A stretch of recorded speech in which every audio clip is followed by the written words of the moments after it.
I use a old shirt, a dress shirt with buttons. So what I do is that I just take off the buttons, and then on this side, as you can see, it has the button holes on them. So what I do is I just cut off that strip, like just cut it off right here, so you get a strip. You normally you would want to cut so that you have at least one of the button holes. I'll explain later why that's important. So cut it so that you include one of the button holes, and cut about 5 to 6 inches long, depends on how tight you want it to be. I use about like 5.5 inches long.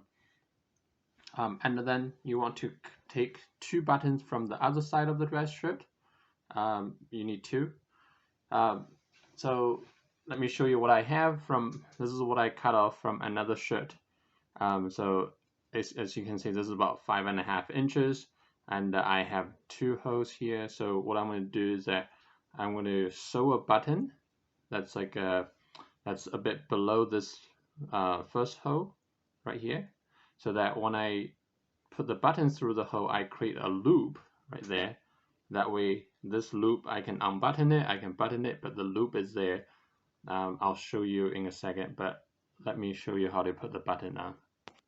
So here I have a needle with thread. It doesn't have to be super long, you're just sewing buttons. So what I'm going to do is that I'm going to sew this button right here in my hand, and then I'm going to sew it to about this position below the hole. That way when I fold it over and I put the button through a hole, I get a small loop. The loop doesn't have to be very big. You just need the loop to be big enough for that the loop from the face mask to go through. So let me do that. I might have to pause the video in a second because it's difficult to hold it at the same time. So I'm going to put the strings through from the back, the needle, and then I'm going to put it through this hole, this button on the front, and just go through it a couple of times until the button stays. Alright, let me pause the video. Can't do it.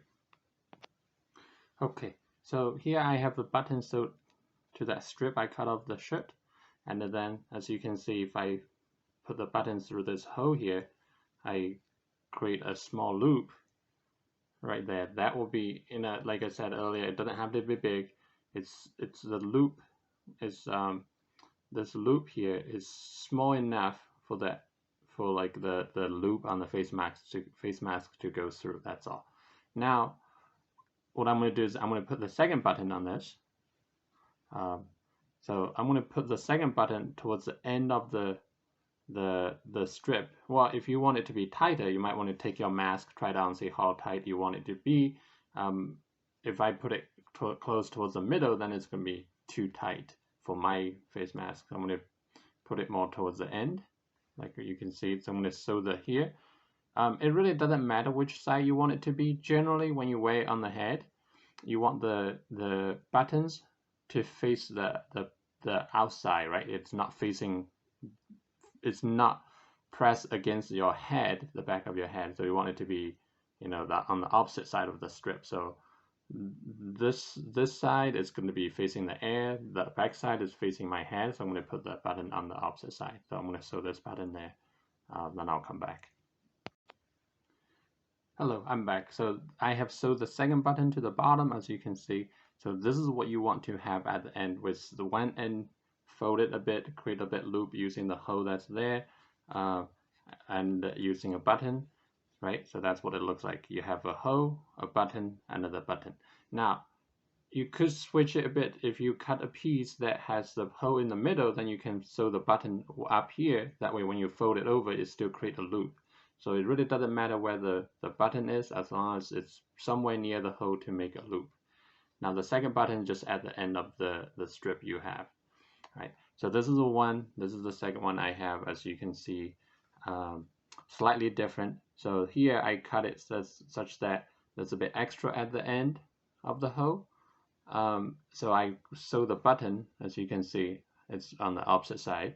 So the button end of the hole is, it's above the hole, and then there's another button at the bottom, right? So that way when I fold this over to make the button, put the button through the hole, I create a small loop right there. And then I still have at the end I still have 2 buttons on the same side, and then the other one is at the bottom. Okay, sorry for a lot of stuff. So now I'm going to show you how to use it. Now the good thing about using fabric and the loop and the buttons to make a loop for the mask, you can wash them when you wash the face mask. So this is what I have. So what I'm going to do is that I'm going to put this loop from the face mask and this where the button and the hole is, I'm going to put it through them like this. And then I'm just going to put the buttons through that hole I have. And now, as you can see that this side, the loop, this side of this loop of the face mask is through that loop on that strip. It's not going to move.